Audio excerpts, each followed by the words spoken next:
In the time of the beginning, when the sky still hung low and the earth breathed in rhythm with dreams, all creatures lived in harmony within a world the elders called the Dreamtime. By the bend of a winding river, deep in the thick bushland, lived a tribe of ducks. They shared everything, moved as one, and loved each other like family.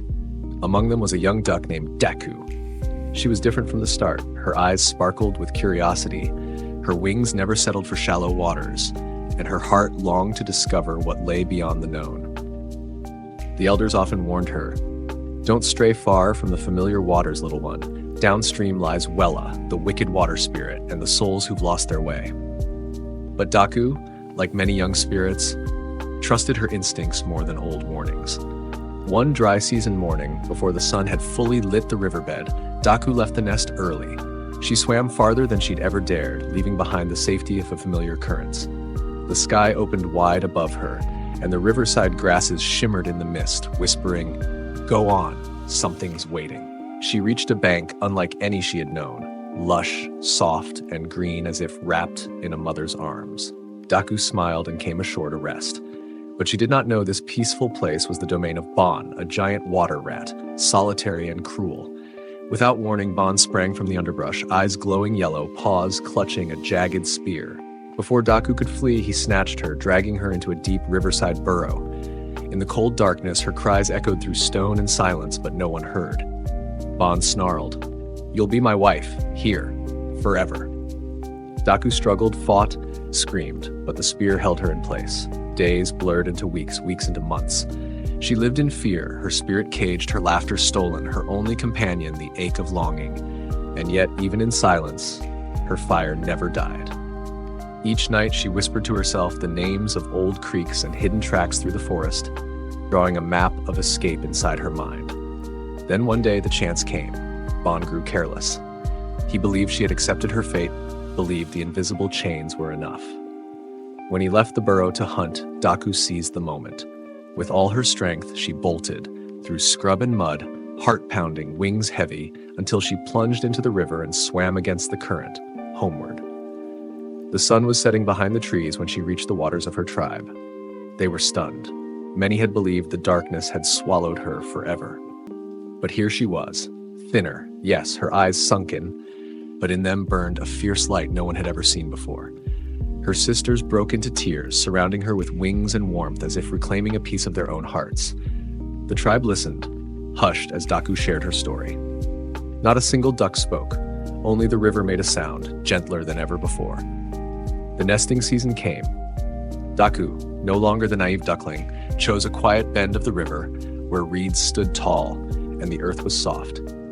There in silence, she built her nest, waiting for the miracle growing inside her. And then, in a still, gentle morning, the eggs began to crack. When the eggs in Daku's nest began to hatch, the whole riverland seemed to hold its breath. But instead of soft yellow ducklings, what emerged left the tribe stunned. The newborns had strange forms. Their bodies were covered in thick fur, they had 4 short but strong legs, webbed like those of a duck, and most striking of all, each bore a smooth, flat bill, like that of a bird. Stranger still, on the back legs of each one, a sharp little spur jutted out from the ankle, hard and pointed like Bon's cruel spear. Gasps turned to whispers, and whispers turned to doubt. "They are not of our tribe," one elder said coldly. "They bear the mark of that beast who took Daku," another added bitterly. No one denied Daku's bravery in escaping Bon, but the way they looked at her had changed. Gone was the warmth, the reunion. What remained was distance, unease, a silence that spoke of fear.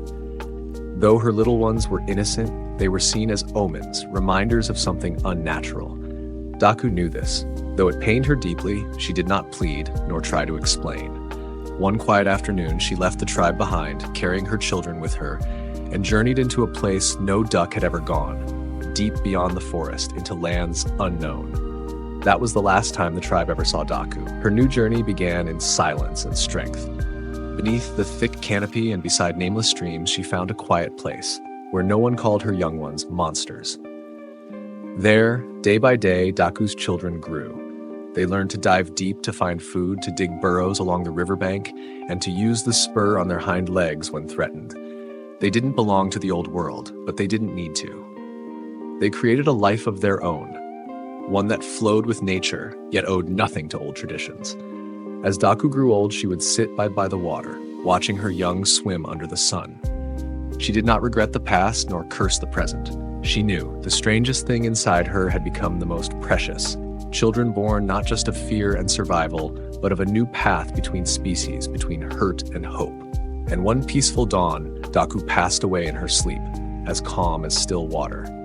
Her children lived on. They too laid eggs, and from them, more came. And so a new kind of creature came into being. Not duck, not water rat, but something else entirely. A creature with fur, a bill, a sharp spur, and a deep instinct for the water, the platypus. From then on, whenever the local people spotted that strange being gliding across the river, they would tell the story of Daku, the brave duck who dared to defy fear, who loved what others wouldn't, and who believed in life, even when cast out. They called the animal Biladurang, not just to name a creature, but to honor a spirit.